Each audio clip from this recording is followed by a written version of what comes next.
2, 1. Bom dia, boa tarde, boa noite. Se você está vendo essa disciplina, é Economia Comportamental de Questões Globais. The Behavioral Economics of Global Issues or Global Affairs. So, most of all, good evening to Marcos, Rafael, Clara, Marcos Vinícius, Rayane, as duas Rayanes. Oba, hoje nós temos duas Rayanes aqui. Felipe, Renata, Ítala, Bárbara, Bruno, Micaela e Débora. It's very good to be here with you guys. Thank you so much for participating in this class. We have some very interesting stuff to work on today, but then again, every time I tell you that.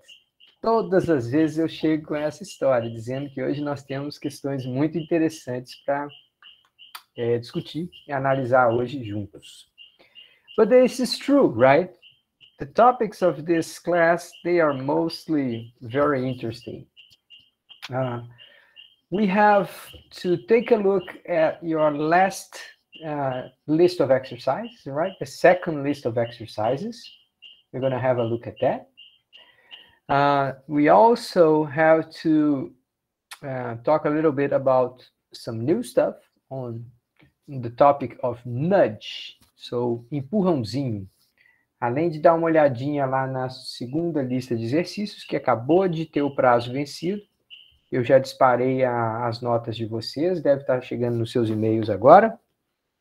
A gente também vai falar sobre um assunto novo, que é os chamados empurrãozinhos ou nudge, ok?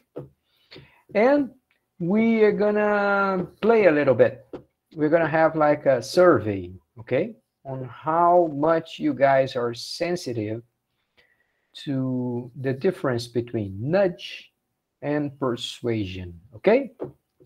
Nós vamos também brincar um pouquinho, vamos ver o quanto que vocês têm essa percepção da diferença entre um empurrãozinho, que é transparente, que é ético, com a chamada persuasão, que muitas vezes se aproveita da boa intenção das pessoas para manipulá-las. Ok? All right, so this is the program for tonight. Any questions before we start? Alguma pergunta antes da gente começar, pessoal? Okay then. So let's move on. I'm gonna start showing you here, sharing with you this second list of graded exercises. Is this the one? Or is this the one? Oh, I think this is the one. Okay. Please confirm to me that you can see a guy holding these two balances and he's trying to say risks or risks. You can see that picture, right? Okay, so are you guys seeing what I'm saying? Yes. Thank you. All right. So this was the exercise that we were supposed to finish by tonight. I'm going to have like a very quick look at those questions. And please do interrupt me if you don't understand something. All right? The first one, por favor, me interrompam se vocês não entenderem alguma coisa. The first one says, with prospect theory, Tversky and Kahneman delivered both a critique of expected utility theory and an alternative model. Com a teoria do prospecto, esses caras não apenas lançaram uma crítica, como eles propuseram uma alternativa à teoria da utilidade esperada. That is true. And I think all of you got it right. The second one, the so-called certainty effect refers to people's tendency to discard components that are shaped by all options under consideration in making choices. O efeito certeza se refere à tendência das pessoas de descartarem os elementos que são compartilhados, que são apresentados, são comuns a diferentes opções disponíveis. Então, gente, quando vocês dão uma olhada nesta segunda questão aqui, eu vou pegar logo aqui para ver quantos que vocês acertaram. Nessa segunda, a maioria de vocês viram que não é isso. The certainty effect, ou efeito certeza, é aquela ideia que a gente tem de valorizar muito quando alguma coisa sobe de 99,9% de probabilidade para 100%. A gente, por mais que seja pequena a diferença, a gente dá muito valor para alguma coisa que é 100%. Alright? Okay. So this was not the description that we had here. Então essa não foi a descrição que a gente teve nessa questão. The third one, all of you got it right. According to prospect theory, the overweighting of low probabilities may contribute to attractiveness of both insurance policies and gambling betting. Segundo a teoria do prospecto, essa tendência nossa a dar pesos maior para probabilidades pequenas, ou subjetivamente atribuir peso maior a probabilidades pequenas, isso pode ajudar a explicar a atratividade que as pessoas têm, tanto em comprar apólice de seguro, quanto em jogar. E isso é verdade. A gente, quando compra uma apólice de seguro, a gente está se protegendo contra uma probabilidade que muitas vezes é bem baixa. All right, so here by question 4, we already have some interesting results. Então, aqui na questão 4, a gente já tem alguns resultados mais interessantes, mais gente divergindo, tá? So the question asks, oh, wait, you guys are seeing the picture is stopped, right? Let me move here to the fourth one. Sorry. Okay. Can you guys see the diagram now? Vocês conseguem ver o diagrama agora, pessoal? Sim, sim. All right. Sorry about that. Okay, so here's the question. Check the diagram below and evaluate the following statements and indicate the false one. Então, você tem que achar a afirmativa falsa. A primeira das alternativas diz assim: concavity on the upper and right-hand region of the diagram indicates that people are generally risk-averse when gains are at stake. Concavidade no quadrante superior direito indica que as pessoas são geralmente avessas ao risco quando os ganhos estão em jogo. That is true, all right? So if you are just by in Barro Macaxeira, no terminal, you are terminal da Macaxeira, suppose that you are there, and then there is this guy with a small table, and he's flipping coins.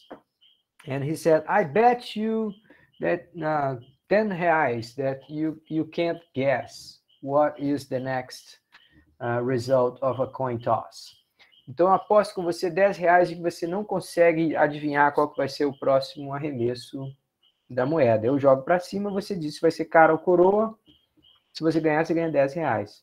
Se você perder, você perde 10 reais. And people do not accept that. So, you come and say, all right, so I can keep flipping and you can keep trying.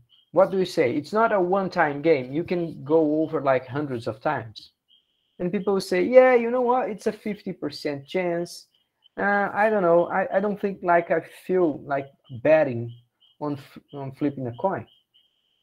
And then the guy says like this, you know what? Let's do this. I'm going to flip the coin 3 times. And then you can bet how many times you're going to have like cara ou coroa. Então, se o cara vai mudando a aposta e vai colocando mais chance de você ganhar, você só vai ter a disposição a correr aquele risco se você vir que o prêmio é muito, muito grande comparado com a perda. So, we don't like to play with gains. We are risk averse. And we are only willing to take risks if our gains are very, very big. Something like this. Okay, if you lose, you pay me 10 reais. If you win, I pay you 20 reais. Se o cara oferece para você assim, ó, se você perder, você me dá 10 reais. Se você ganhar, você ganha 20. Then people will participate. So you only are willing to take risks if the gains or the premium is very large. Então, isso significa que o risco te causa algum desconforto. Você só corre risco quando o prêmio é muito grande para compensar esse desconforto. This is true, okay? This is not the false statement, so it's not that one you should pick. The second one, the diagram gathers some of the most important elements of prospect theory. É verdade, esse diagrama reúne alguns dos elementos mais importantes da teoria do prospecto. A terceira afirmativa fala: convexity on the lower and left side region of the diagram indicates that people are generally risk lovers when losses are at stake. A convexidade no quadrante inferior esquerdo indica que as pessoas são geralmente propensas a risco quando perdas estão em jogo. All right, this is true, guys. Why is that true? You have to remember a soccer team who is already losing 3-0. Você tem que lembrar do que acontece com um time de futebol que já está perdendo de 3-0. Se ele já está perdendo de 3-0, fala, bom, estamos aqui, manda todo mundo para o ataque. Ah, mas a chance de você tomar um quarto gol é muito grande. Eu falei, meu amigo, eu já estou perdendo de 3-0. All right, so we are willing to take risks if we are already losing something. And by the way, the name theory of the prospect or prospect theory is exactly because of that. Teoria do prospecto, se a gente fosse traduzir, a melhor maneira de tentar traduzir seria a teoria da perspectiva. Ou seja, se você está numa perspectiva de quem está ganhando, se você está olhando uma análise sob o ângulo de quem está tratando de ganhos, você decide de uma maneira. Se você olha por outro ângulo, o ângulo de quem está analisando uma perda, você toma uma outra decisão. Alright? So prospect theory is like teoria da perspectiva, da importância da perspectiva. Okay, so depending if you're dealing with a gain or a loss, you may be risk averse or risk lover. Dependendo se você estiver falando de um ganho ou de uma perda. No caso dos ganhos, a gente tende a ser avesso ao risco, ou seja, exigir prêmio para correr risco. No caso das perdas, a gente tende a mergulhar nos riscos e falar, normal, vamos embora, vamos ver o que dá. All right. So, none of the first three sentences is the one you should pick. All of them were correct statements. So, it must be the last one. Let's have a look at it.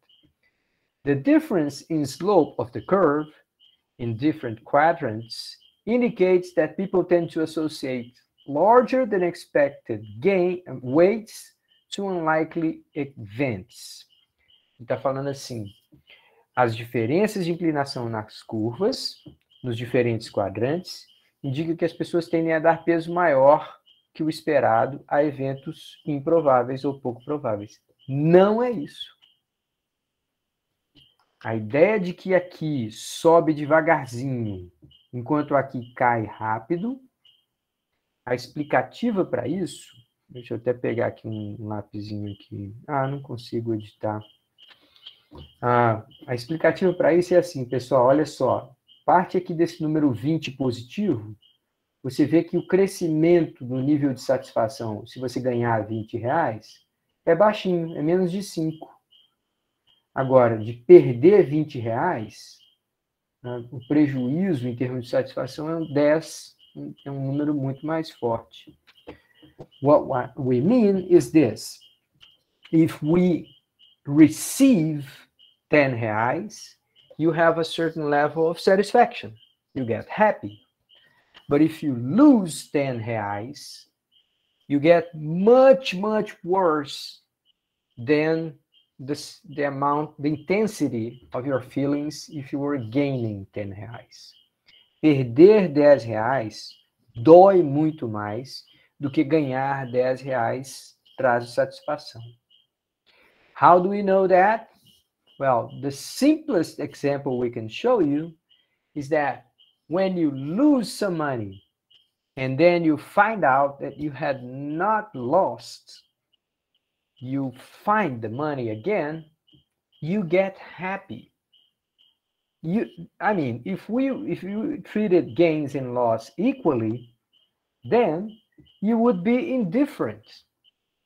Se você acha que perdeu 10 reais, acha que perdeu 100 reais, de repente você fica feliz. Você não fica, beleza, meu dia voltou ao normal. Você não fica indiferente, você fica feliz. Por quê? Porque a perda dói muito mais do que o ganho.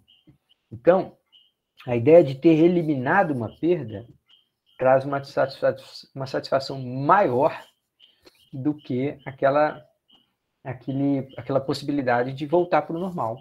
Você fica com uma sensação de que teve um ganho acima do que seria simplesmente achar 10 reais. Certo? All right, so the slope of the curve deals with this intensity that we associate to losses. You know, losses hurt much more than gains give us satisfaction. Okay? All right. The fifth one, again, you have to find the false statement. And then first statement comes and tells you the diagram shows our system 1, how our system 1 deals with small probabilities. O diagrama mostra como o sistema 1 das nossas mentes lida com probabilidades. Guys, this is false. Let me tell you this. System 1 and System 2 is about how we take quick decisions or if we stop and think for a while about decisions. And this thing that you can see there, this happens even if people stop and think for a while. O que vocês estão vendo nessa curva aí, que eu vou explicar de novo, não acontece só com as pessoas que tomam decisão rápida, intuitiva, emocional. Acontece mesmo com as pessoas que param, pensam, colocam na ponta do lápis. All right, so let's understand what this diagram is showing. If we were perfectly rational people, like with the logic of Spock. Spock era um personagem de um seriado de ficção científica de muitos anos atrás. Era um cara completamente racional e movido pela lógica. If we were completely rational and logical, then someone tells you that an event has a 10% probability of happening, you understand 10%. If someone tells you that something will happen 20% sure, 20% probability that they are sure, you would understand 20%. And you would take that information into consideration, precisely 20%. But as we create these experiments, we can see that people tend to overestimate small probabilities. If we say that, come over here, come to my party, there is a 10% chance that you're going to get really mad at me and never want to look at my face again. Venha para minha festa. Tem uma chance de 10% que você fique com raiva da minha festa, fique com raiva de mim, nunca mais queira olhar na minha cara. Mas, enfim, é uma probabilidade pequena. And then people say, 10% that I will be so disappointed? No, I will not go to your party. Okay, so even if I tell you that probabilities are small, people tend to overestimate them. So if we leave this point here at 10%, people make decisions as if they were hearing 20%. If I tell you 20%, you will make decisions as if you were hearing 25%. Quando eu falo que alguma coisa tem 20% de probabilidade de acontecer, você vai tomar decisões como se você estivesse considerando uma probabilidade de 25%. All right, so, and the opposite happens when we're talking about large probabilities. If I tell you that something is 80% sure, you're going to tell me, wow, but 20% is a large number. Se eu te disser que, olha, pode ficar tranquilo, eu tenho 80% de certeza do que eu estou falando. As pessoas ficam assim, 80% é um pouco baixo, né? All right, so we tend to underestimate larger probabilities, okay? So this has nothing to do with system 1 and system 2. Even if we stop and think for a while, we tend to make those decisions, all right? Second statement tells us small probabilities tend to be subjectively perceived as larger than they really are. Yeah, that's what we explained. So this is the true statement. In this case, you have to find the false. So the false is the first one. Just to check, the third one, large probabilities tend to be subjectively perceived as relatively smaller than they really are. And the last one, the overweighting of small probabilities is not a cultural aspect of decision making. Essa tendência a sobreestimar pequenas probabilidades não é um aspecto cultural da tomada de decisões, é um aspecto cognitivo. Ok? So far, so good, guys. Please raise your hand if you can understand everything that I'm saying so far. And if you don't, please ask a question. Okay, I can see some hands going up there. Débora, Ítala, Micaele, Renata. Thanks, guys. Okay, so I'll keep going. And I trust you, you're going to interrupt me if you don't understand something, all right? Eu vou continuar aqui, mas vocês, estou confiando em vocês, hein? Vocês vão me interromper se não entenderem alguma coisa. All right, so, question 6. True or false? Overrating of small probabilities and loss aversion help explaining why many people oppose refugee acceptance and immigration. Olha só, pessoal, o sobrepeso dado a pequenas probabilidades e a aversão à perda ajudam a explicar por que as pessoas se opõem ao acolhimento de refugiados e à imigração. Okay, so let's think about this for a while.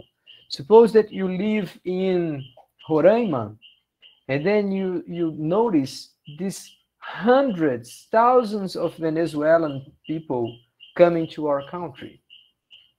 Então, imagine que você está vivendo lá no norte, bem no extremo norte do nosso país, e você está observando um monte de venezuelanos entrarem no nosso país. A chance de que esses caras vão roubar o seu trabalho, vão sujar, invadir a sua casa, ou vão criar algum risco para o nosso país, são muito pequenas. But even then, we feel like we don't want this. Mesmo que as probabilidades sejam pequenas, a gente tende a superestimar. Uma coisa semelhante acontece com os americanos. Os americanos veem chegarem aquele monte de mexicanos. Não só mexicanos, mas indianos, chineses, um monte de gente tentando migrar para os Estados Unidos. A chance daqueles caras que estão migrando chegarem e tomarem o emprego de um americano médio é muito, muito pequena. Mas mesmo que seja uma probabilidade pequena, existe uma possibilidade de perda. E as pessoas têm pavor de perder. Então, esses dois elementos, a sobreestimação de probabilidades pequenas e a aversão à perda, não é aversão a risco, é aversão à perda.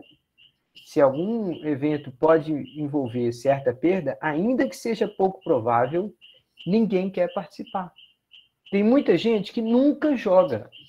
Fala, nunca jogo nenhum tipo de jogo. Eu não jogo roleta, eu não jogo baralho, eu não jogo loteria. Por quê? Porque eu perco dinheiro, eu detesto perder dinheiro. All right, I see some people with their hands up. Laurileide, please. You can speak in Portuguese or in English, whichever you prefer. I'd rather in Portuguese. Okay. This is a complicated question, right? So, yeah. Let's hear. É porque é um assunto muito importante, disso que eu está falando, porque na igreja que eu frequento, ela incentivou não, né? Apoiou as pessoas que estavam vindo da Venezuela. Então, todo o Brasil recebeu famílias da Venezuela e aqui onde a gente mora recebeu 2 famílias. Então, assim, a dificuldade delas entenderem o português, de conseguir se colocar no mercado, de se relacionar com as pessoas, isso tudo já coloca ela numa situação de hipervulnerabilidade. Uhum. Então, assim, essa história que vai roubar nossos empregos, que vai, sei lá, trazer algum tipo de situação desagradável para a gente, é muito pelo contrário, né? É bem interessante isso que você está falando. E o engraçado é que, perceba, a gente pensa, Laurileide, que toda essa relutância em receber um imigrante se deve a preconceito. A gente pensa que é puro preconceito. E no dia a dia a gente fala isso, as pessoas têm preconceito. Mas existe um preconceito que é um estereótipo que nos leva a nos comportar de uma forma injusta com alguém. E existe esse preconceito que é um aspecto cognitivo. É um aspecto cognitivo. Uma parte do problema é o preconceito, eu concordo. Mas essa não é a totalidade do problema, porque mesmo pessoas não preconceituosas têm relutância. Mesmo pessoas que, às vezes, ou por serem parte de uma minoria, também têm relutância. Né? A pessoa que supostamente entende mais do que ninguém preconceito tem relutância em autorizar. Então, assim, os negros americanos têm relutância em aprovar, em aceitar políticas que ampliem o acesso de mexicanos ao mercado de trabalho. Quer dizer, são pessoas que não estão agindo necessariamente só por preconceito, elas têm esse temor. E elas tendem a superestimar uma probabilidade pequena, quanto mais quando for relativo a alguma perda para ela. So, the point is this. We know that we have some cultural aspects in this issue. A gente sabe que tem aspectos culturais nessa questão. But what we're trying to say is this. Not only cultural aspects. There are like cognitive aspects. And if there are cognitive aspects, those are universal. Se existem aspectos cognitivos, isso não é uma questão do Brasil, da China, da Rússia. Isso é uma questão do ser humano.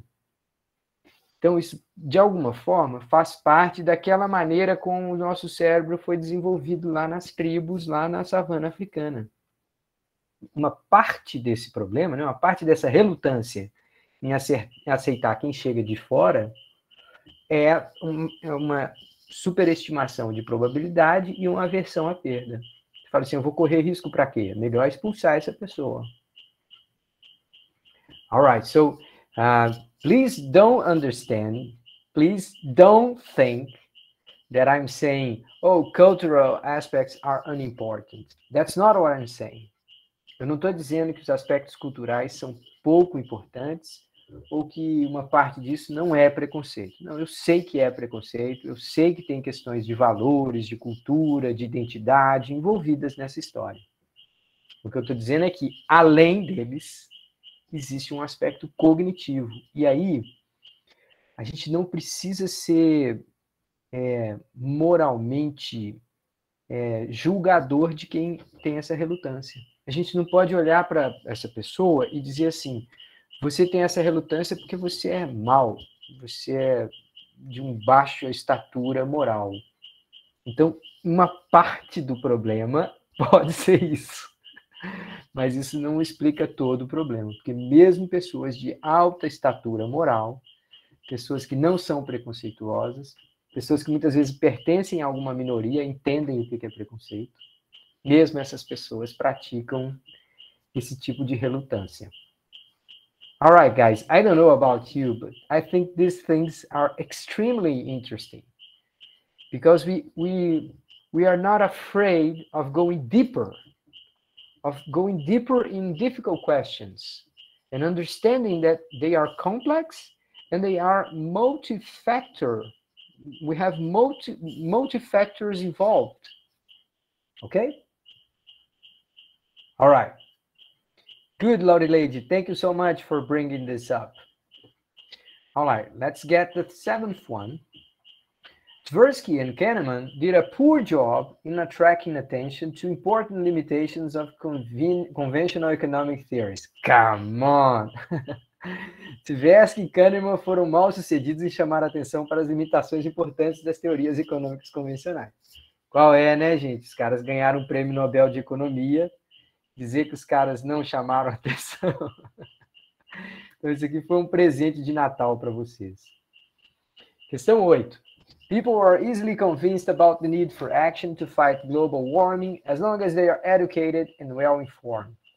Now, I have to look at how many people got this right, because this is too important. Let me check here. Question 8.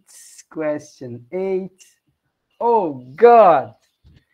43% of the people said that the statement was true and therefore made a mistake.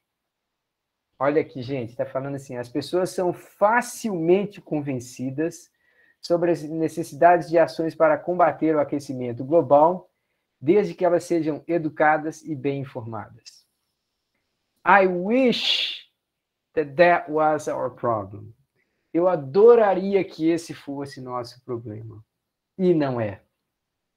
O nosso problema é que pessoas educadas e bem informadas ainda assim não aceitam o aquecimento global. It's very sad to say that, but it is true that well-informed and educated people support presidents that are absolutely questionable. No mundo inteiro, pessoas bem educadas e bem informadas apoiam líderes, presidentes que são claramente questionáveis, pessoas criticáveis, pessoas que a gente deveria ter não um pé atrás, mas totalmente. So the problem is not only being well-informed, being educated. This is like a very important message in this course.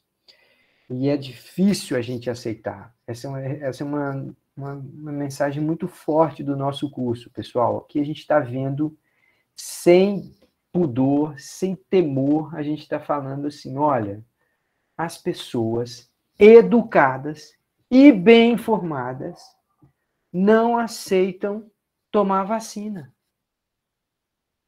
Pessoas educadas, bem informadas. Não dá para chamá-las de estúpidas ou de mal informadas. É um problema pior do que isso. Não é apenas... Claro que a desinformação é parte do problema. Nós sabemos. Tem pessoas bem mais simples e que uma grande parte da relutância delas é por causa de não conhecer, não saber ciência e tudo mais. Mas não quer dizer que é fácil convencer pessoas bem educadas e bem informadas.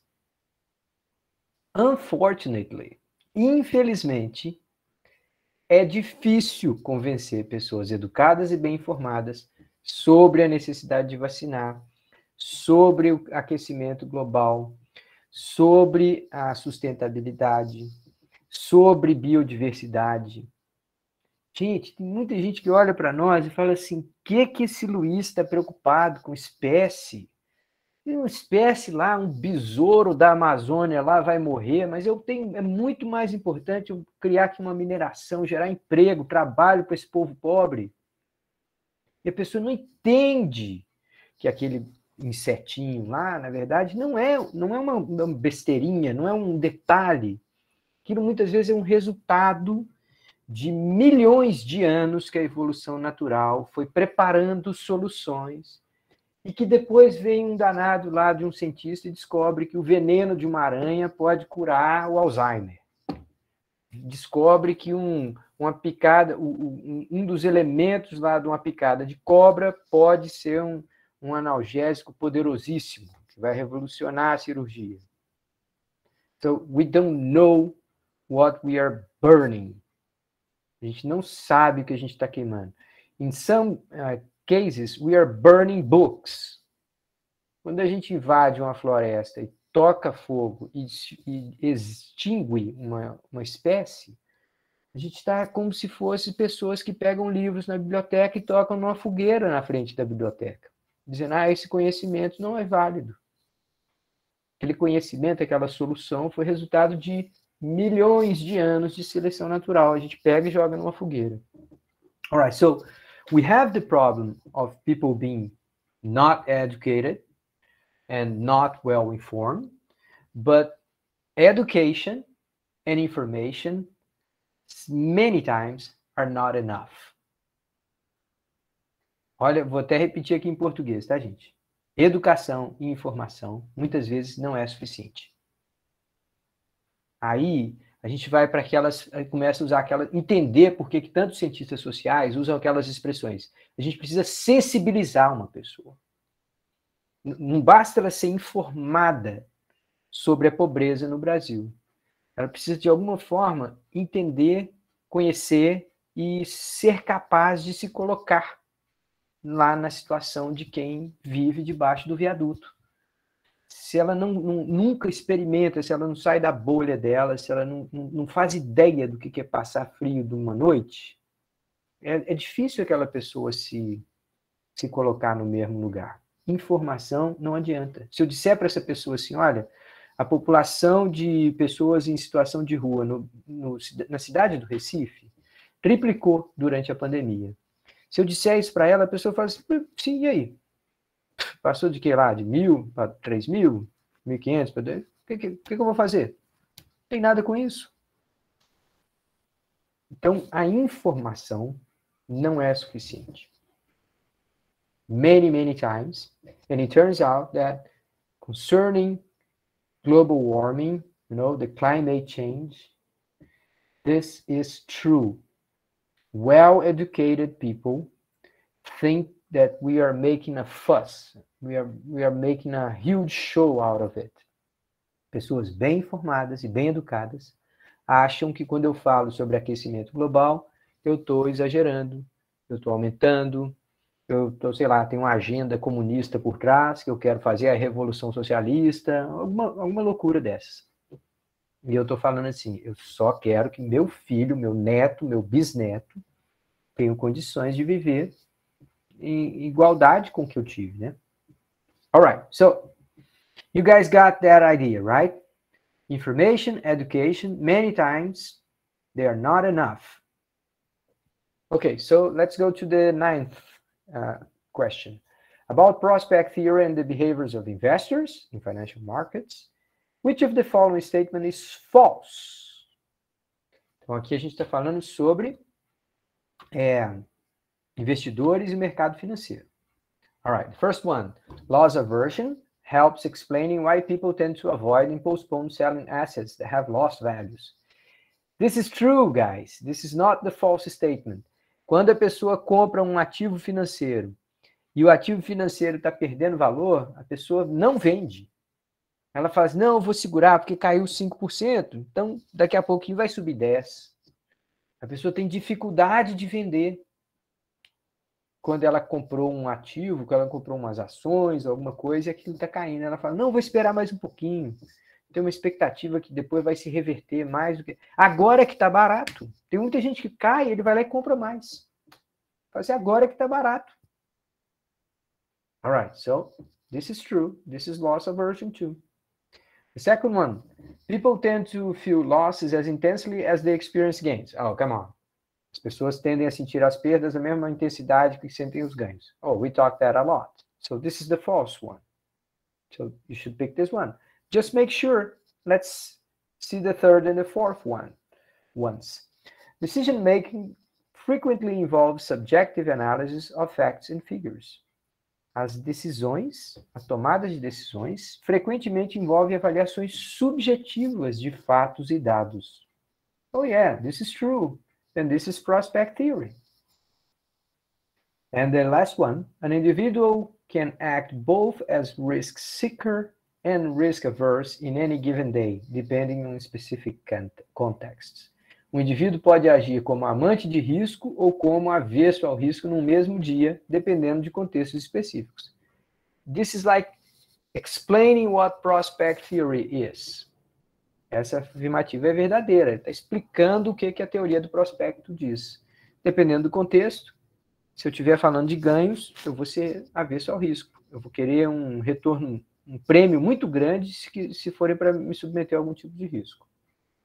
Por outro lado, se eu já estiver perdido por 1.000, perdido por 10.000, se eu já estiver numa situação que eu me considere perdedor, eu estou disposto a correr o risco de perder ainda mais se tiver uma chance de escapar daquela perda.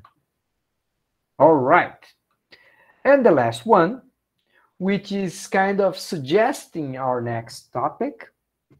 Essa última questão, que é para sugerir o que vai ser o próximo assunto, fala assim: observe the picture of this intervention created to maintain streets clean and indicate which factor is not present.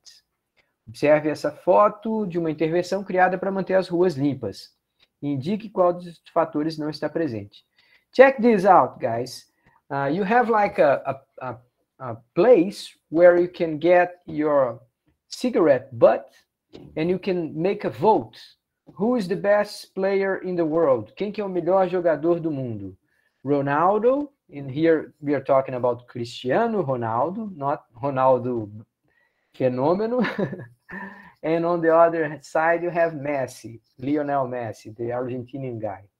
So people are at the bus stop, they are smoking, and they look at this and they give a smile, right?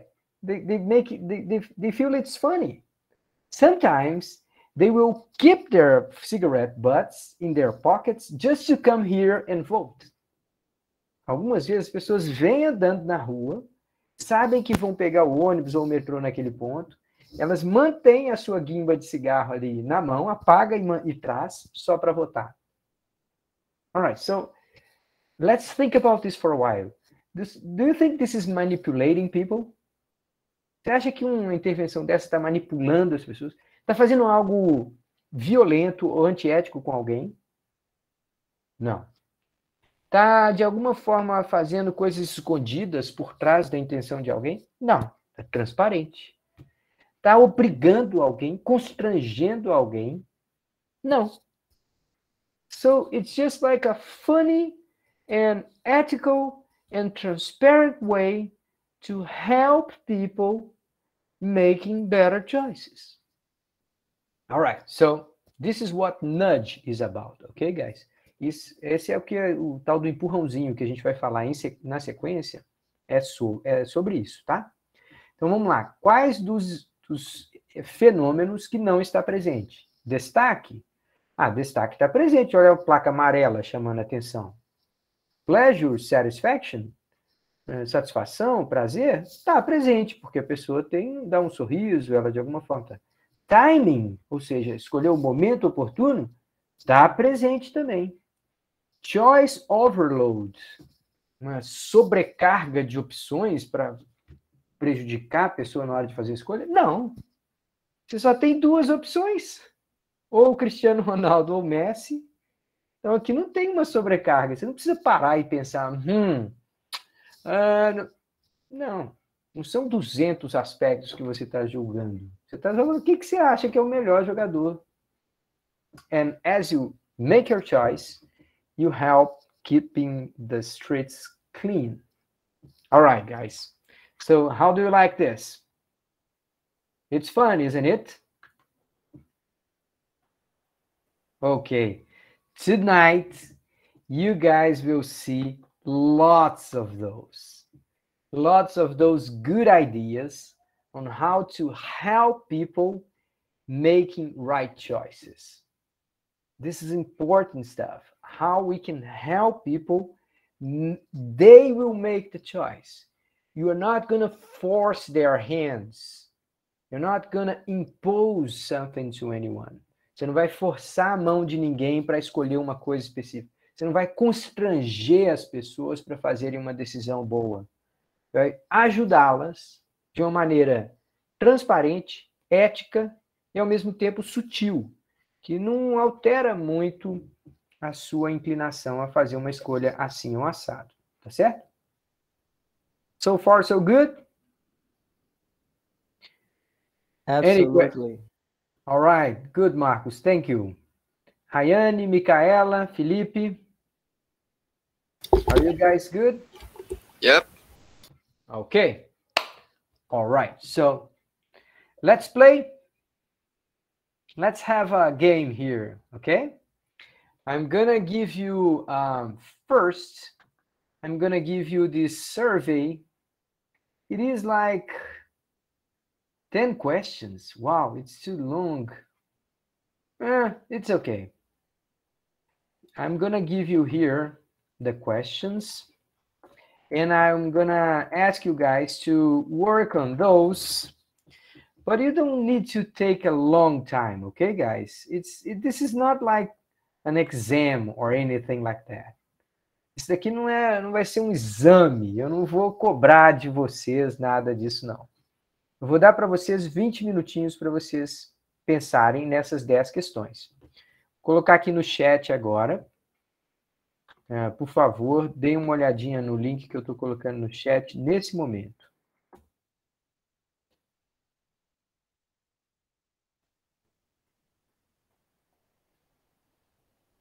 Abriu aí, pessoal? Abriu para vocês, né? Yes. Okay, so you have a black and white picture, and then you have a bunch of questions, right? Okay, so first thing, this is not for grade. Primeira coisa, isso aqui não vale nota. Isso é só um jogo, só uma brincadeira.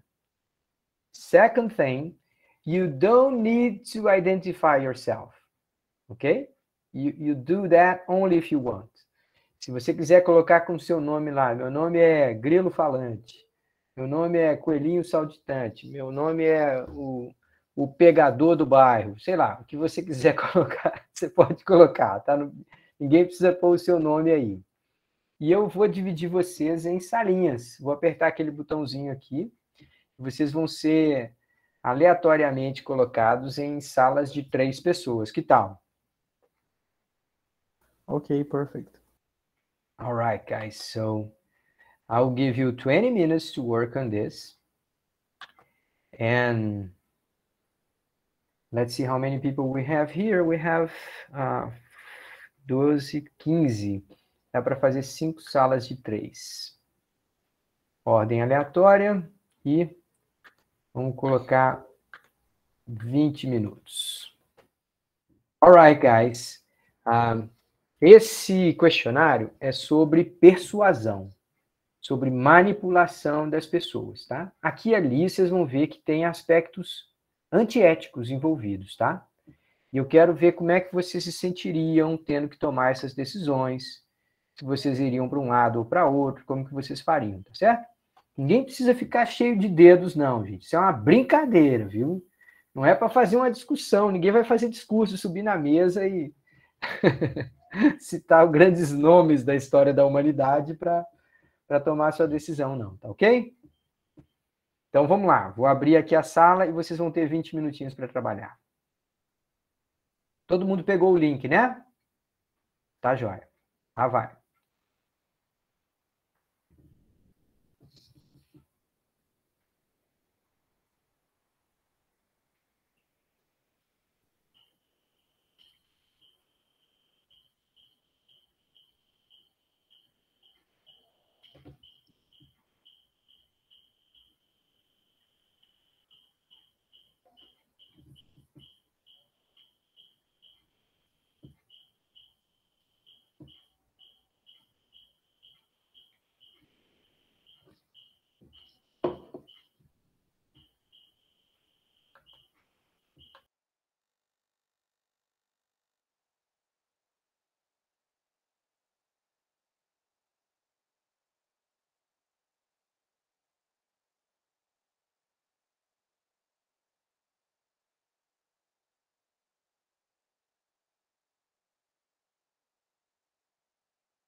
Une femme et une fille.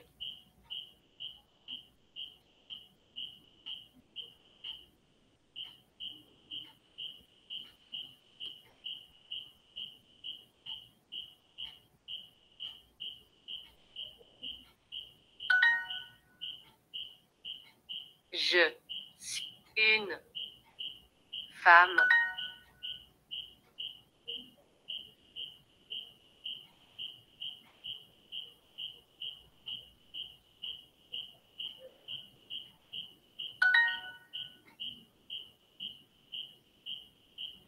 Une femme et un homme. Une fille et un garçon. Une fille et un garçon.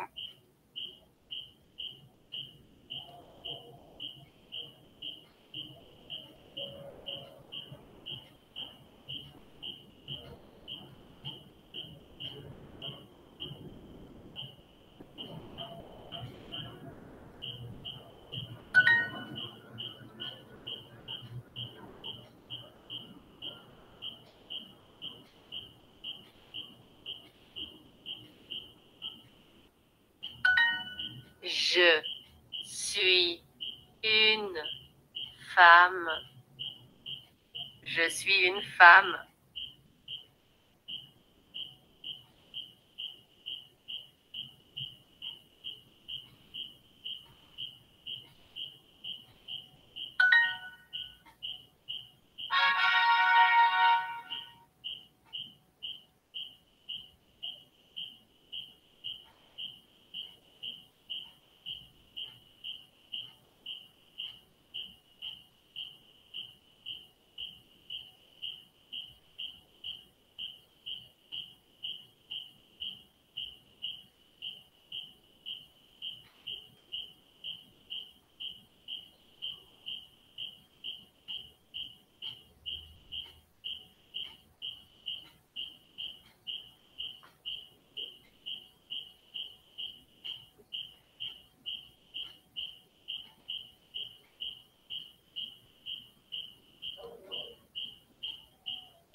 Então, deu tempo?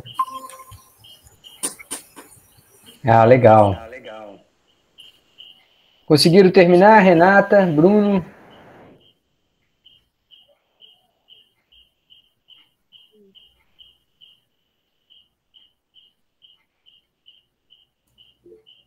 Opa, Legal. volta.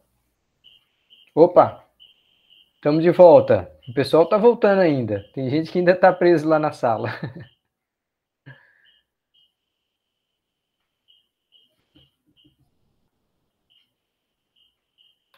Muito bem, deixa eu ver se já está todo mundo por aqui. Acho que está quase todo mundo. Se não me engano, Débora e Felipe ainda estão retornando. Mas Eu tô aqui, professor. tem 2 Filipes, tem o Felipe Cardoso e o Felipe Vilas. Obrigado. Valeu, pessoal. Então, vamos comentar um pouquinho sobre o que vocês viram, gente. Olha só. Quem escreveu esse questionário, vocês viram que ele tem algumas coisas que tá com a cara que é americano, né? Diga lá, Clara, você tem uma pergunta antes? Já pode enviar? Pode, mas assim, como eu disse, isso não vale ponto, não. Pode enviar. Ah, certo. Legal. Pessoal, esse questionário, quem escreveu essa sondagem foi um cara que publicou um livro que a gente já mencionou aqui, que é aquele livro sobre persuasão. O nome dele é Roberto Cialdini. Então, ele é um professor que ganha muito dinheiro e, supostamente, ele está falando assim, olha, essas são as formas de persuasão que existem aí no mundo e que a gente precisa conhecê-las para saber se defender delas. Então, essa é a maneira espertinha que ele arrumou para poder apresentar de uma maneira mais benévola o seu livro. Mas o livro basicamente ensina a aplicar essas técnicas. E essas técnicas, infelizmente, fazem parte do nosso dia a dia. Eles estão em todo lugar, na maneira como a gente relaciona.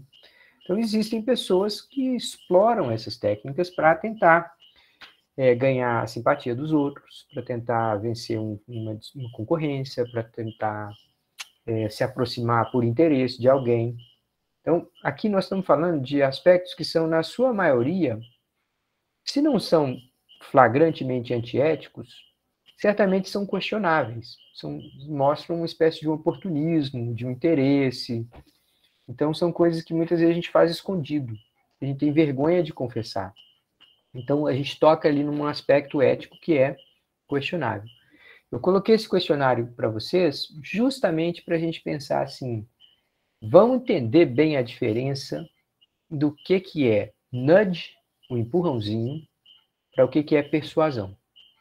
Então, antes de eu dar uma lidinha com vocês para a gente poder comentar as respostas que vocês marcaram, eu sei que todo mundo fica com vontade de saber qual que é a resposta certa, né? E não tem uma resposta certa, a gente vai falar do que são possíveis respostas. Mas antes de eu mostrar isso para vocês, eu queria mostrar o que não é persuasão, que é o nosso assunto desses próximos encontros, tá? E que eu depois vou gravar uma sessão com mais detalhes para vocês. Mas então, deixa eu colocar aqui para vocês, primeiro a foto do livro. All right, please confirm to me that you can see the name Persuasion up there, and then the book, As Armas da Persuasão. Yes. Yes. I can see it. Okay. All right, thanks, guys.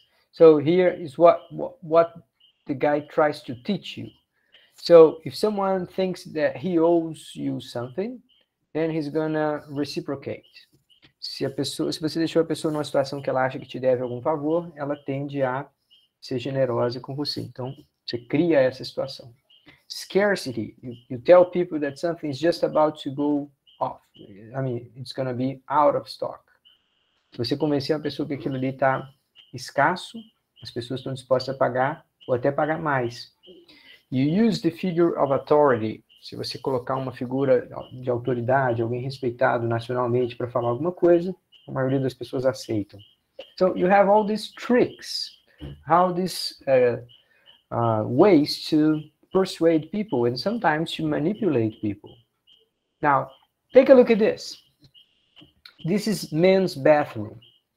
Isso aqui é um banheiro masculino.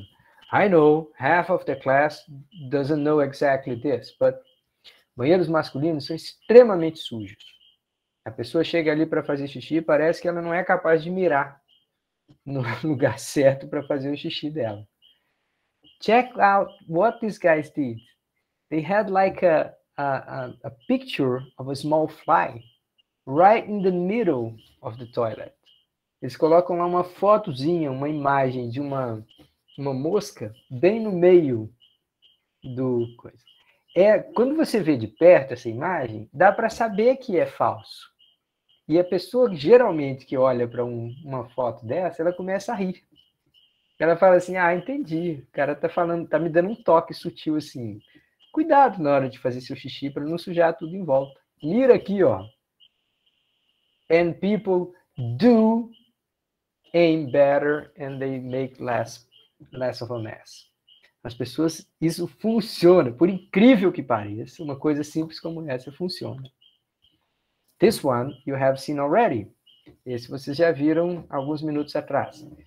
Check this one out. This is in a metro station in Hamburg, in Germany. Uma estação de metrô na Alemanha. Olha aqui, gente. Você não está desligando a máquina da escada rolante. Você não está constrangendo as pessoas, dizendo que elas são obesas, que elas são sedentárias, não. Você fez uma brincadeira. Está na cara que se queria com isso. Não está uma coisa escondida de manipular a pessoa. Está falando assim, introduz um pouquinho de movimento aí na sua vida. Isso vai te ajudar no seu condicionamento físico, na sua ventilação, na sua capacidade pulmonar, no funcionamento do seu coração. Só introduzir elementos de movimento no seu dia a dia. So, it's hardly ever one person is going to say this is persuasion. Não é constrangedor, não é obscuro, não é oportunista, não é num sentido contrário ao interesse da pessoa. Você está falando assim, olha aqui, vou te ajudar a tomar uma decisão certa. So let's have a look at some other ones here. Check this out. This is more subtle. Esse aqui é um pouco mais sutil. Aqui você está falando assim, quem fica para o lado da direita fica paradinho. Quem fica para o lado da esquerda pode passar. Então, abra espaço para quem está com mais pressa. It is not discomfort. It's not embarrassing. It's not, I don't know, it's not violent. It's not critical. It's just like a small help so you can think. Isso aqui é só um recursozinho para te ajudar a pensar. Falar assim, se eu ficar parado no meio, as pessoas que estão com mais pressa vão ter dificuldade de passar. Alright, so this is nudge. I got a bunch of them. Here's like, you show people a hand as they are leaving the toilet. And check out these numbers. They are scary. 95% of the people don't wash their hands properly after using the toilet. É assustador esse número. 95% das pessoas não lavam as mãos de maneira apropriada depois de usar o toalete. So this is information, but the way it is put, the moment it is chosen, it is right after you leave the toilet. You're going to see this picture. Então, aqui, você está constrangendo alguém? Não. Você está obrigando alguém a fazer? Não. Você está manipulando de uma maneira obscura, escondida, o comportamento das pessoas? Não. Você está sendo absolutamente honesto, franco e transparente. Está aqui, só uma informação. 95% das pessoas não. Você quer ser qual lado? Você quer fazer parte dos 5%? Você quer fazer parte dos 95%? All right. Now, this one, everyone knows. Check this thing. You go to a restaurant, it is a self-service, right? And then, for some reason, they give you this plate that is like a ship. Eles dão um prato que é do tamanho de um barco. Now, this is persuasion. This is not nudge. Essa é o tipo da coisa que você faz escondido da pessoa. Você faz de uma maneira sutil, pouco transparente, para quê? Para estimular as pessoas a comerem mais do que elas querem comer. So this is against someone's will. O restaurante que coloca um prato tão grande, ele está agindo contrário ao interesse da pessoa. Ela está falando assim, você vai me favorecer e vai se prejudicar. So this is not nudge. This is persuasion. You guys understand the difference, right? A diferença não é só se é bom ou se é ruim. Esse caso aqui, o cara está fazendo escondido. Ele está te manipulando sem você perceber. E quem é beneficiado com isso? O restaurante. Quem é prejudicado é você, porque muitas vezes vai deixar comida no prato, ou então vai comer muito mais do que você, de fato, precisaria. Now, this one is kind of violent too. Check this out. This is a plastic bag, and when you have the holder of the plastic bag, there is the picture of this turtle's neck. So you are holding the plastic bag. It looks like you are holding the animal's neck.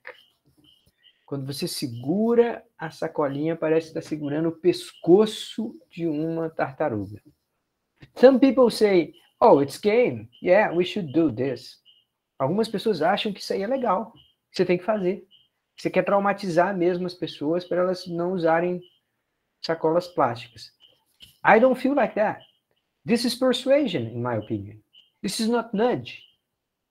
Se você discutir a questão ética por trás dessa foto, você vai ver que ela não é ética. Or, for example, think about what would feel a child that look at you holding this bag. Imagina uma criança sentada e você sai da loja carregando essa sacola. You never thought that there could be a child around. Você nunca pensou que poderia ter uma criança por perto? So this is persuasion. This is not nudge. So it is not ethical. It is violent. It could cause some harm to people that look at this. Poderia gerar algum tipo de dano, ainda que fosse um dano pequeno, para a pessoa que olha para uma foto como essa. All right, so we're going to talk a lot about the ethical aspects of nudge right after I describe to you in more details what is nudge, okay? But let us go back to this questionnaire, this survey that you guys had just worked on, okay? So let me open it here. And 1 second. Let's see where it is. Uma guia. Sondagem, persuasão nas organizações. Então, pessoal, eu vou falar em português porque esse questionário está todo em português, tá? Então, primeiro fala assim, você entra na sala de uma pessoa que você está prestes a fazer algum tipo de acordo, de venda, de comércio. E aí você nota que o cara tem lá uma trajetória de ter passado pela mesma universidade, ver o mascote ali. Se você quer persuadi-la, se você quer convencê-la, o que você escolhe? Você vai mencionar aquele aspecto logo de cara, ou você vai esperar terminar a reunião para falar?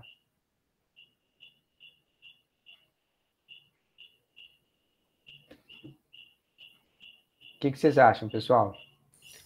Pensando do ponto de vista comercial, o ideal é gerar uma identificação com o cliente logo de cara.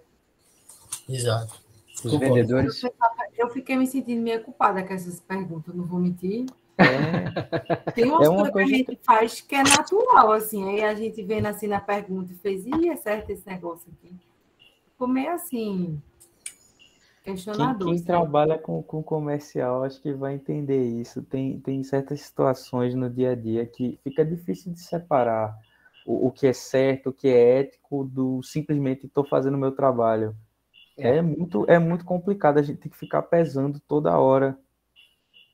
Vocês têm toda a razão, pessoal. E esse é um grande danado desafio. para a cabeça. É um desafio, porque aqui está claro que se você citar logo no início, você vai tentar criar um laço de identidade com essa pessoa. Isso pode facilitar o seu negócio? Pode. Você passa mais confiança. Justamente. E de alguma forma, você está fazendo isso em seu benefício. Você está tentando ganhar uma vantagem, não necessariamente prejudicar o outro, mas você não está pensando no bem do outro, você está pensando no seu ganho particular, né? Ou da sua empresa. Se você tiver comissão, aí é o seu ganho pessoal. O segundo fala assim, você está lá no conselho de administração e você tem 3 propostas de um projeto para apresentar lá. Como é que você apresenta? O mais caro, depois o mais barato, depois o médio, depois o mais barato? Ou se você pergunta para o chefe primeiro, qual que você gostaria de ver? Tem 3 preços diferentes, 3 patamares e tal. O que vocês acharam nesse? Gente, qual que vocês acham que poderia ter maior efeito em termos de garantir que o seu chefe apoia um bom projeto? No final ele vai escolher o mais barato. Muito chefe, no final das contas, vai escolher o mais barato. Você pode ser mais prático e já ir logo para o mais barato, né? Eu acho Mas que se eu for direto para o mais barato, o mais caro vai parecer mais caro, não? Porque Exatamente. se começa pelo mais barato, quando ele vê a opção mais cara, ele já não vai querer, porque ele já vai escolheu o voltar para o mais barato. Por isso que eu começaria pelo mais caro, porque aí ele dá mais valor ao mais barato, porque ele vê a diferença do mais caro para o mais barato. É mais fácil ele escolher alguma coisa. Isso volta para a questão do comercial de novo. Sempre começar com o produto mais caro, colocar a régua lá em cima e ir baixando até chegar em alguma coisa que fique legal para o cliente. Pois é. E lembra de qualquer experiência que você já teve com um vendedor, você sendo cliente. O vendedor primeiro vai te mostrar o mais caro. São poucos vendedores que têm essa estratégia assim tão sofisticada de esconder o mais caro para aguçar a sua curiosidade e, eventualmente, depois fazer a venda do mais caro. A maior parte deles vai falar assim, vou começar logo com o mais caro porque eu garanto pelo menos o médio para esse cara. E vou tentar até evitar que ele diga nem que quer ver o mais barato. Ele já fique logo satisfeito pelo menos com o médio. Então, mais uma vez, essas coisas não acontecem aleatoriamente. Faça escolhas, tá?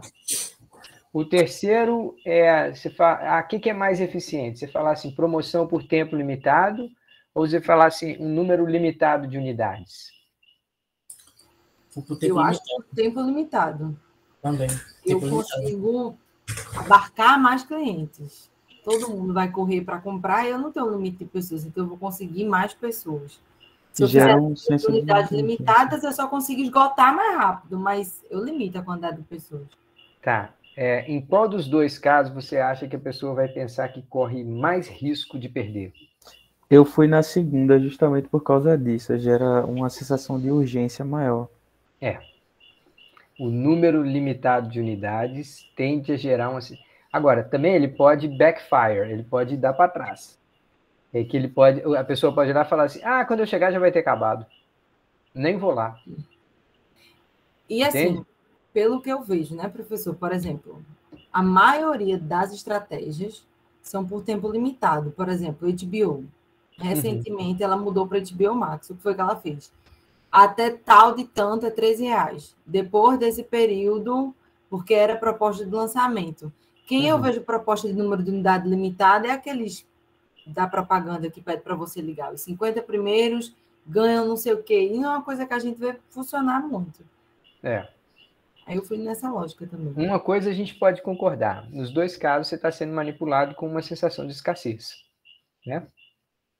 Talvez um seja mais eficaz em uma circunstância, o outro seja mais eficaz na outra.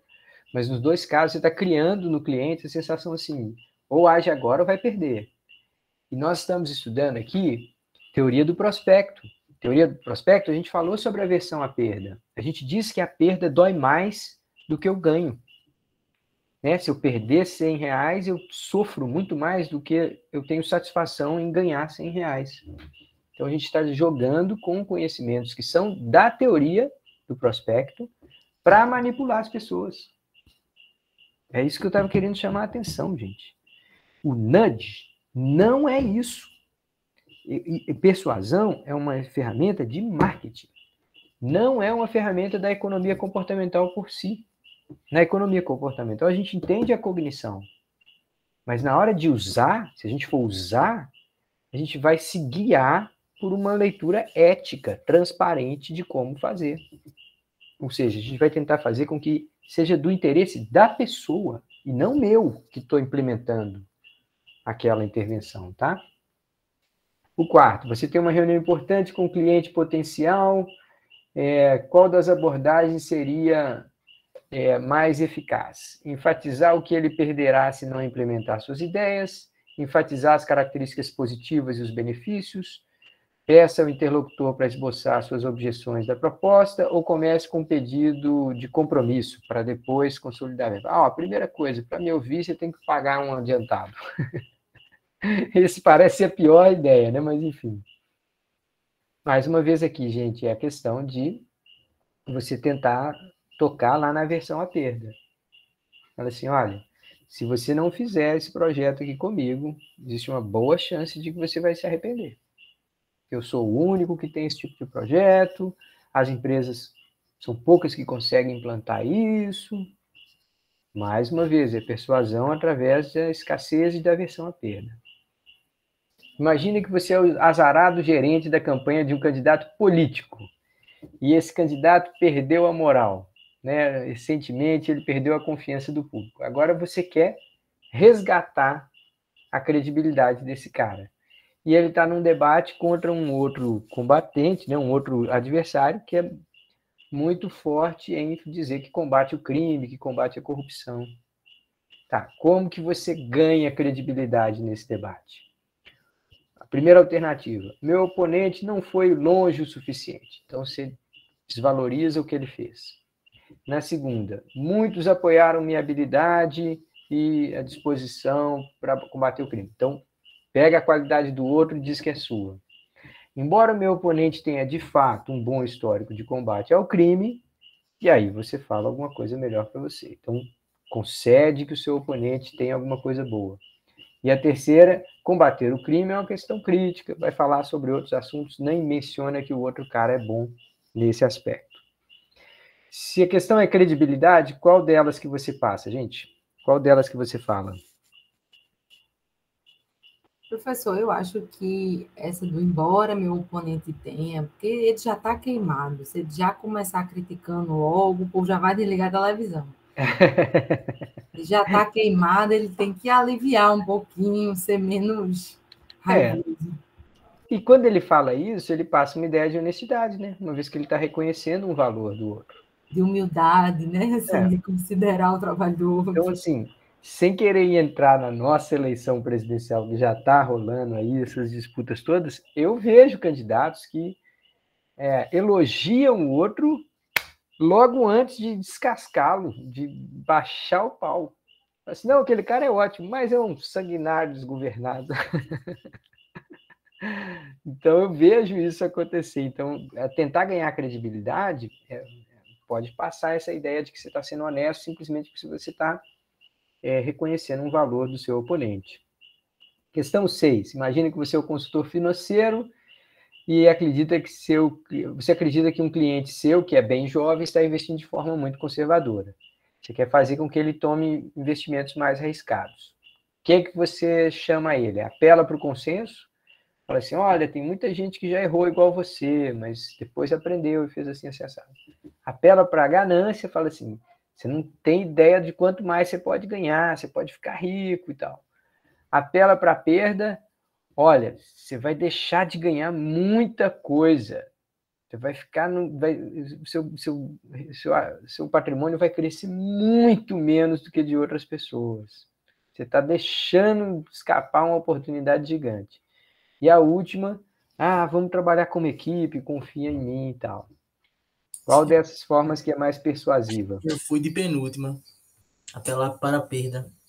Mais uma vez. Então, gente, esse tipo de coisa é usar o conhecimento da economia comportamental para o mal, entre aspas, né? Usar contra o interesse da própria pessoa.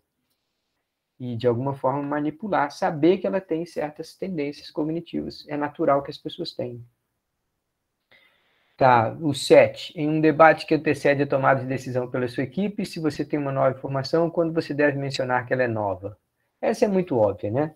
Toda vez que você for falar que alguma coisa se quiser a atenção das pessoas, fala que aquela coisa é nova. É muito natural que as pessoas tenham uma benevolência em ouvir quando acham que vão ouvir alguma coisa nova e inovadora. Você vai motivar a força de vendas da sua empresa. Aí foi... Como é que você vai estabelecer meta? Estabeleça uma meta para cada colaborador com base no seu desempenho no ano anterior e informe só aquela pessoa. Deixe cada colaborador definir uma meta privada razoável para si mesmo. Terceira, cada colaborador deve publicamente declarar sua meta razoável para o ano. E quarta, estimule cada colaborador a definir um objetivo pessoal irrealistamente alto, mantendo para si mesmo a meta. Qual que vocês acham que é a maneira mais persuasiva? Porque a meta, quando passa a se tornar pública, também não passa a ser só sua, passa também a ser pública. Aí todo mundo tá de olho em um no outro, gera uma competição. Eu vou dar o exemplo até lá do trabalho, que a meta ela fica no quadro de avisos. Todo mundo vê. Já, e eles dividem tipo, por colaborador, mas aí como é igual para todo mundo, ela já fica lá no quadro de avisos, bem grande. Não é acidental, pessoal. Essas pessoas... Sem pressão, você entra já sem pressão nenhuma para trabalhar. Elas estão usando conhecimentos da psicologia para persuadi-los. E, de alguma forma, funciona, porque todo mundo acaba reagindo a esses elementos, tá? Só para terminar aqui, na questão do presente do final do ano. Você dá todo mundo o mesmo presente, um presente besta lá com o nome da empresa. Você dá não dá presente, mas agradeça a todo mundo. Dá a cada um presente personalizado. Ou dá presente só para os funcionários que preencherem formulários de avaliação do retiro. Eu vou usar o exemplo do meu trabalho de novo, do presentinho personalizado. Uma coisinha besta, mas que, assim, para algumas pessoas significa muito. A pessoa vê, não, eles estão se portando comigo, esse é um negocinho especial para mim. Claro. Não necessariamente é a intenção. Isso se reafirma parte de algo. Acho que é a letra B. É até um princípio de marketing, né? Quando você vai mandar e-mail marketing, você manda com o nome, sempre você manda uma carta, você manda com o nome. Sempre que tem alguma coisa que toca o consumidor, ele tende a prestar mais atenção, ele tende a achar que a pessoal foi feito para ele. Aí ele presta mais atenção, mesmo que isso não seja. Mas gente, ele usa. E no Brasil ainda é mais importante, porque a pessoalidade que a gente conduz à vida profissional é muito maior que em outros lugares. Então, a gente realmente leva para o lado pessoal grande parte dos problemas e das questões do trabalho. Então, quando você apoia-se nessa pessoalidade para tentar fazer elementos de motivação, funciona. Tá? E agora, só para provocar, afinal, aqui, como é que é a solução? O que você acha daquela solução de fazer um sorteio, né, que é muito comum em muitas empresas? O que tem de bom e o que tem de ruim? Sim, tentando tirar o único ponto positivo disso é meio que a sorte ela elimina o elemento injustiça da coisa, de a pessoa ganhar um presente melhor ou outro. Mas, em compensação, ele perde toda essa questão que o senhor falou da personalização, eu esqueci a palavra, mas da de ser especial. De ser especial para a pessoa, de alguma forma. Massa. Eu penso e assim principalmente também. uma pessoa que ganha um presente ruim, que ela fica, pô, que merda, não deu sorte. Acaba sendo, a pessoa fica com raiva. É igual amigo secreto. Você vê outra pessoa ganhar um presente muito massa e você ficou com uma coisa ruim. Você gasta muito no presente e ganha um presente ruim. É a pior sensação. Você não consegue, você nem valoriza o que você ganhou. Mesmo até que sendo uma coisa boa, mas se outra pessoa ganha uma coisa muito melhor, você tende a não ficar feliz. Mas em compensação, a sensação do game é boa. Quem ganha fica feliz. E a sensação do game é legal. Tipo assim, a parte de estar jogando ali, de estar a coisa na sorte, então a galera fica empolgada normalmente, né? Não, todo mundo fica empolgado, principalmente porque já é o final de festa, todo mundo já tomou uma. Sempre é um sucesso, entre aspas. Mas essa é a solução mais comum. Por quê? Porque ela passa a ideia de justiça. Ela passa a ideia, o sorteio, né? Por ter um sorteio, e às vezes o próprio envolvido é que faz o sorteio, ele prefere passar essa ideia de que não está favorecendo alguém especificamente. Mas é isso, pessoal. Vamos parar por aqui, que senão ninguém dorme essa Ô, noite. professor, só uma Diga coisa, lá. até aquela coisa que o senhor comenta da gente valorizar o pior, a pior parte.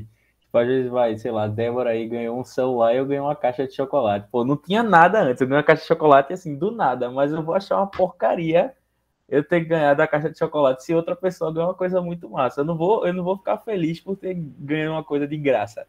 Pronto. Mas aí, Agora- Maurício, tu vai brigar com teu colega e dizer, mas rapaz, uma caixa de chocolate vai dar para tu e eu que não ganhei Eu não. nada. Eu vou Fica ficar feliz triste com a sozinho. caixa. Eu vou ficar triste sozinho. Agora, olha só, sabe o que eu faria? Se eu fosse o chefe e tivesse convencido de que ia fazer sorteio, eu fazia 3 sorteios do mesmo prêmio. Que aí eu Você- falava assim, nenhuma pessoa que ganhar vai ficar se sentindo, né, mais ou menos favorecida do que a outra. Pra quem assistiu The Office, tem aquele episódio do amigo secreto lá do iPod, que é um bom exemplo disso. O melhor exemplo é aquele do iPod. Mas, assim, amigo secreto, eu acho que ainda tem o que Clara falou. Tem a coisa ruim de você estar dando alguma coisa. Então, você teve uma perda esperando um ganho. No sorteio, você não teve perda nenhuma. Então, eu acho que a sensação é um pouquinho mais leve. Tipo assim, o que vier é lucro. No amigo secreto, não. Você teve uma perda e você espera que o seu ganho supere a sua perda. Eu concordo, viu, Débora? E eu aqui é a pessoa que concorda, é a pessoa que já ganhou um calendário de amigo secreto. Me deram um calendário de parede de amigo secreto. Eu falei, gente, ainda bem, puxa, obrigado. Estava precisando demais desse calendário de parede. Mas, enfim. Pessoal, muito obrigado. Boa noite para todos. Good evening. Very good to have you all here, okay? I'll see you guys later. Tchau, tchau, pessoal. Bye. Bye-bye. Boa noite. Tchau, tchau.